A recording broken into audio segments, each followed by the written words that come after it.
I'm a camel.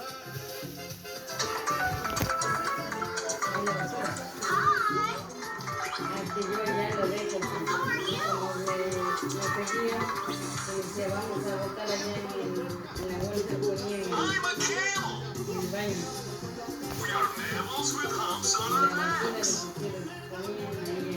Can you learn about camels? Oh yes, I can learn about camels. Let's learn about camels from the Animal Facts slideshow. Normally on this show, we like to stick to wild animals, since domestic animals tend to have quite a bit of attention around the internet already. However, when it comes to talking about camels, this is almost impossible. There are 3 living camel species in the world, and only one is technically considered a wild animal. On top of that, the one wild species is listed as critically endangered, and there are believed to be fewer than 1,000 individuals alive today.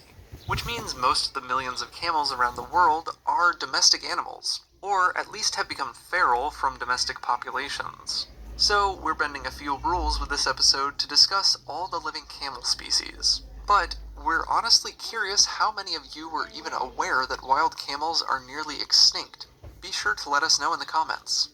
Camels are quite recognizable. One species, the dromedary camel, has only one hump, while the other 2 species, the wild and domestic Bactrian camels, have 2 humps. These humps are used for fat storage. A well-nourished camel's hump stands tall, but a malnourished camel's hump may sag or disappear completely. So, a camel's humps don't remain the same size throughout its lifetime. All 3 camel species are roughly the same size, standing approximately 6 to 6.5 feet high at the shoulder, and weighing 900 to over 2,000 pounds, though females are generally slightly smaller.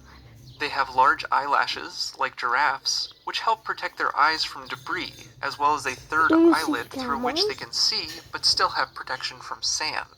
They can also close their nostrils to keep sand out. If you look closely, you may be able to discern that some of the closest living relatives to camels are llamas. Technically speaking, camels, along with llamas, are believed to have originated in North America during prehistoric times. But today, the only wild living camels are found in small parts of China and Mongolia. Originally, wild camels spread across Africa and Asia, and in current times, many of these populations have been replaced with domestic variants. Camels were likely domesticated between 6,000 and 4,000 years ago. While camels are well known for their abilities to live in hot regions, they can even be found in snowy places. Camels can tolerate temperatures down to 20 degrees Fahrenheit and up to 120 degrees Fahrenheit. They are, however, intolerant of humidity. Camels travel in large groups headed by a single male. The male controls the group, which is made up of reproductively mature females, as well as their offspring. Camels begin giving birth at about 3 years of age, though males generally don't start breeding until they're 5 or older. The male will mate with the females in his group and fight off any roving bachelors by biting at their legs. A female camel gestates for a little over a year and removes herself from the herd to give birth, similar to African elephant moms. The baby, called a calf, can walk within its first 24 hours of life and won't join up with the rest of the group until it is about 2 weeks old. A camel calf will nurse for 1 to 2 years and remain in its mother's herd for at least another year. Overall, camels may live to be anywhere from 17 to more than 40 years old. Besides humans who use camels for meat, leather, and fur, camel predators include wolves and leopards, though they are generally left alone due to their large size. Camels themselves are mostly herbivorous and have strong, thick lips that can pull out tough vegetation. The camel's diet includes leaves, grasses, and thorn bushes. However, if the need arises, camels will also eat fish as well as animal-based products like leather satchels.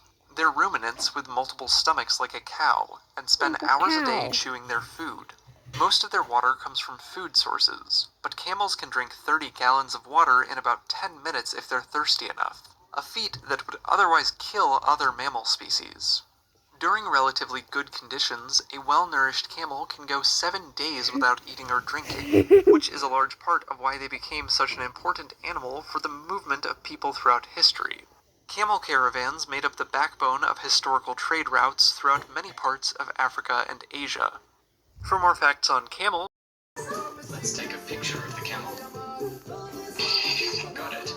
Now let's put it in our animal alphabet book. There we go. We figure out this animal. C is for camel. That was fun. Thanks. I see some other camels.